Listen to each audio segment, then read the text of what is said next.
क्या एकनाथ शिंदे साहब, जिसकी आप रिप्रेजेंटेटिव यहां पे बैठी हुई हैं, आप भी अपने इलाके में कमजोर हुई हैं, आप भी मुंबई में कमजोर हुई हैं, इसका अफसोस तो नहीं हो रहा है कि बीजेपी के साथ रहकर कमजोर हो गए हम लोग?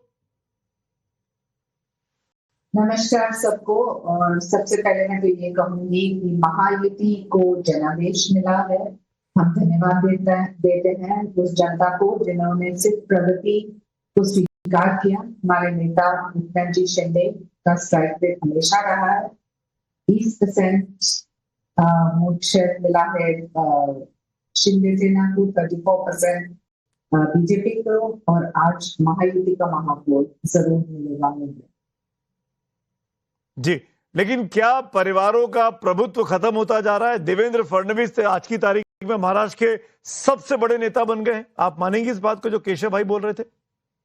देखिए, टीम वर्क बहुत ही बढ़िया रहा है। आदरणीय एकनाथ जी शिंदे और देवेंद्र जी की जो योगदान रही है वो ये है कि महाराष्ट्र के लिए प्रगति। आज दोस्ती योनो अटल सिंह के लिए हम सब ने अपरंपार काम किए हैं और मुझे लगता है कि ये आगे लेते हुए जनता की स्वीकारता एक ठिकाना 29 म्युनिसिपल कॉर्पोरेशन से देखने। शहना जी, ऑडियो में प्रॉब्लम है, मैं ऑडियो को ठीक भी कर रहा था। In the mean time I would like to go to Prashant Pawar, जो कि एनसीपी अजीत पवार के प्रवक्ता हैं।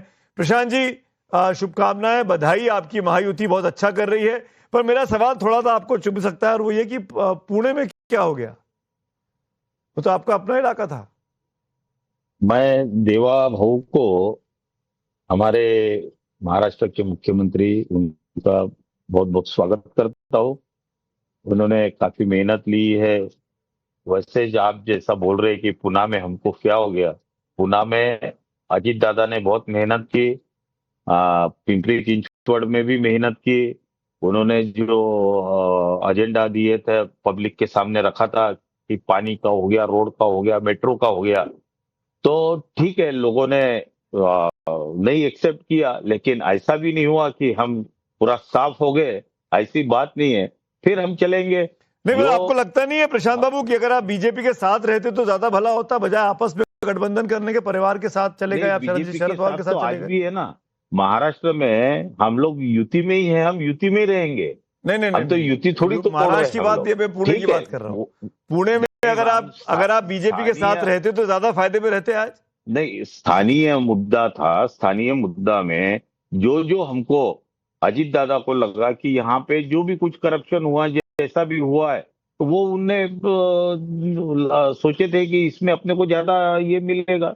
फिर हमारे कुछ कार्यकर्ता पदाधिकारियों ने बोला कि मिलके लड़ेंगे। हमने वो भी एक प्रयोग करके देखा है, तो जो भी हमको मिला है वो ठीक है। तो जो प्रयोग आपने किया प्रशांत बाबू, वो तो फ्लॉप हो गया। तो अभी ये गठबंधन तो नहीं होगा ना चाचा भतीजे का? फ्लॉप का अभी तो फिर से जिला परिषद के वगैरह इलेक्शन है ना, इमीडिएट ही है। हाँ, उसमें आपको बहुत कुछ अलग दिखने मिलेगा। वो तो अभी कल 26 तारीख से उसके भी फॉर्म वगैरह भरना है, तो और वो सब उसमें भी आप लोग साथ में रहेंगे चाचा भतीजे? उसमें अभी अजीत दादा वगैरह मीटिंग लेंगे, उसमें अब डिसाइड करेंगे हम लोग साथ में रहेंगे कैसा करेंगे। बीजेपी ने पूरा प्रचार ही किया परिवारवाद पर, और परिवारवाद का अपने एग्जाम्पल सेट किया, और जनता ने तो बीजेपी की बात सुनी कि परिवारवाद नहीं चलेगा। हमारे पास में कहा परिवारवाद था, सिर्फ अजीत दादा और माननीय पवार साहब। ये परिवारवाद बोले तो अपने कोई परिवार के लोगों को टिकट दिया, ऐसा भी कुछ नहीं था। अरे परिवार के नाम पर ही तो एक हुए, परिवार के नाम पर ही जॉइंट मैनिफेस्टो आया। हम लोग जो बेसिकली हमको पुणे का जो डेवलपमेंट करना था, अजीत दादा को लगा मैं पुणे और पिंपरी चिंचवड़, अजीत दादा ने अपनी शुरुआत ही पिंपरी चिंचवड़ से की ना।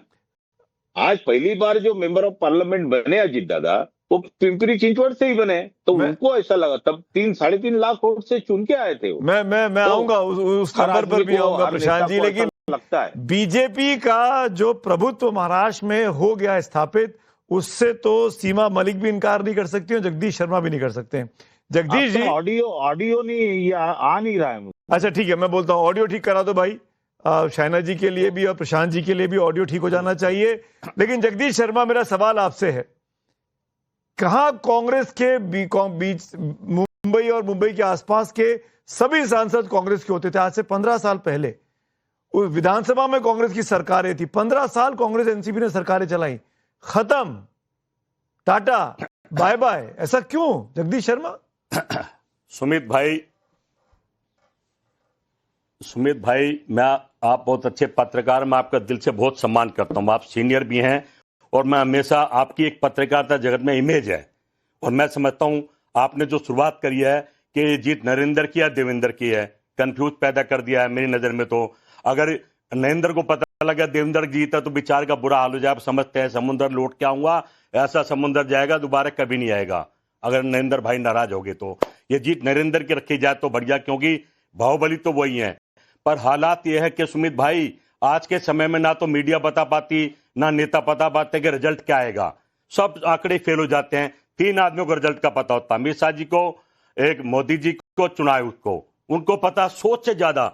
सुमित भाई आपने देखा होगा जब मोदी जी की लहर थी तो इतनी बड़ी जीत नहीं थी। आज सोशल मीडिया पे पूरा देश थू थू करा भाजपा को और फिर भी क्या बात कर रहे हैं आप जगदीश शर्मा जी? मैं आता हूं आपके पास, लेकिन जगदीश शर्मा आप जो बात कर रहे हैं उसमें तथ्य नहीं है, भावनाएं आपके मन की हैं, तथ्य से बात नहीं कर रहे हैं आप। भाई चुनाव नतीजे आए, इस बार प्रचार में तो ना अमित शाह गए, ना नरेंद्र मोदी गए, ना योगी आदित्यनाथ गए, कोई नहीं गया।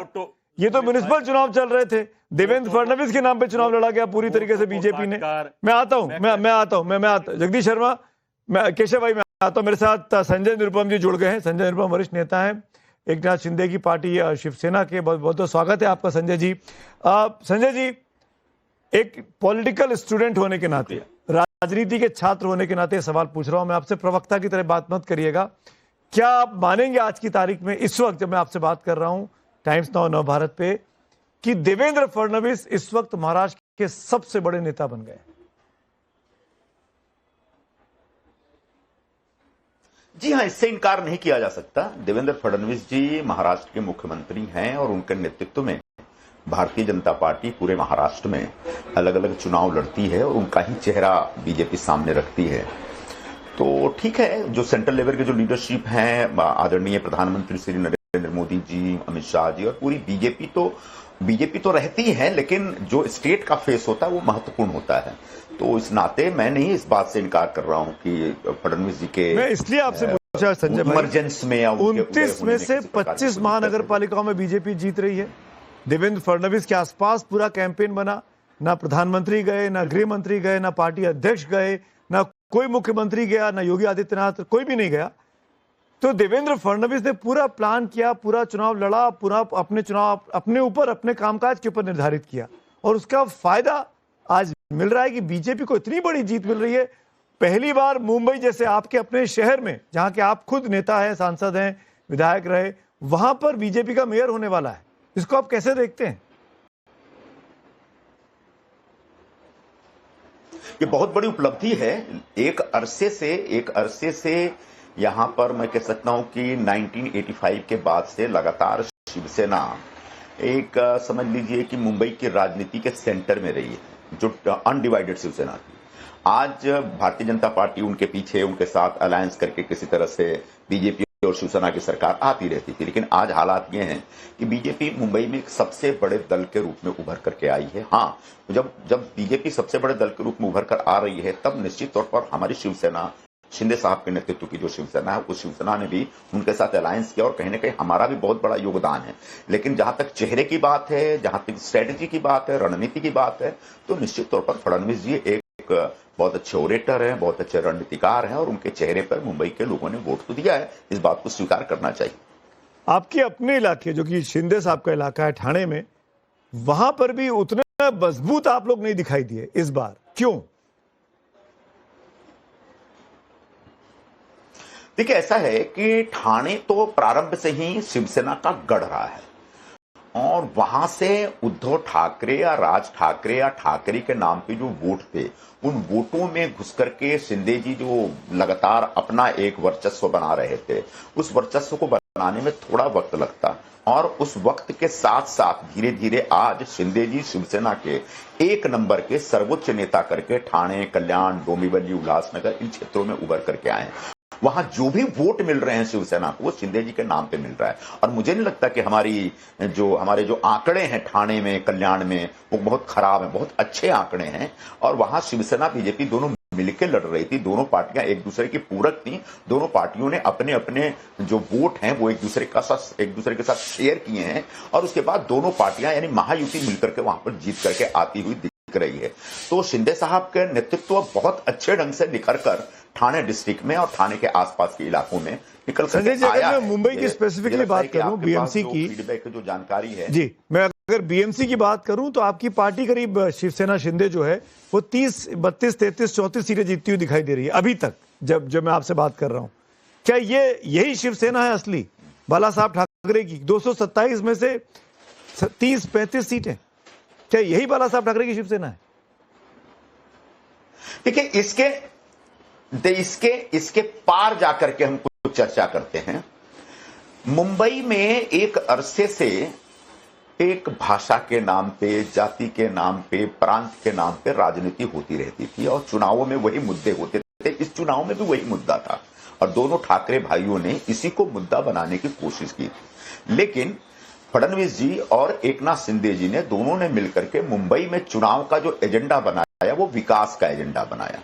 पिछले 4 वर्षों से शिंदे साहब 2.5 साल मुख्यमंत्री थे, उसके बाद अभी फडणवीस जी मुख्यमंत्री हैं। इन दोनों ने मिलकर के मुंबई में जो डेवलपमेंट का एक नया जो आयाम क्रिएट किया है वह आज मुंबई के लोगों को दिख रहा है। जब शिंदे साहब मुख्यमंत्री थे तो मुंबई में एक इंटरनल रोड जितने भी हैं सबको कंक्रीट करने का उन्होंने प्लान शुरू किया और इसके पीछे उद्देश्य यही था कि जो पॉटहोल्स हर बारिश में दिखते हैं मुंबई में वो बंद हो जाए। लगभग 70% मुंबई के रास्ते कंक्रीटाइज हो गए, 25-30% रह गए, वो भी हो जाएंगे। जिस तरीके से मेट्रो का जाल बिछाने में फडणवीस जी ने, शिंदे जी ने एक बड़ी भूमिका निभाई वो मुंबई के लोगों को दिख रहा है। कोस्टल रोड तो समझ लीजिए कि इंटरनेशनल लेवल का एक इंफ्रास्ट्रक्चर प्रोजेक्ट है। हाउसिंग सेक्टर में जबरदस्त क्रांति हो रही है। तो यह सब देख करके मुंबई के लोगों ने जो पुराना पैटर्न था, जो पुराने जो नारे थे, उन सारे नारों को रिजेक्ट करते हुए शिवसेना और बीजेपी के अलायंस को एक बहुत बड़ी ताकत दी है। अब किसको कितनी सीट मिलती है ये मायने नहीं रखता, मायने ये रखता है कि महायुति जीत रही है। महायुति में दोनों नेताओं और दोनों पार्टियों का एक बराबर का हिस्सा था।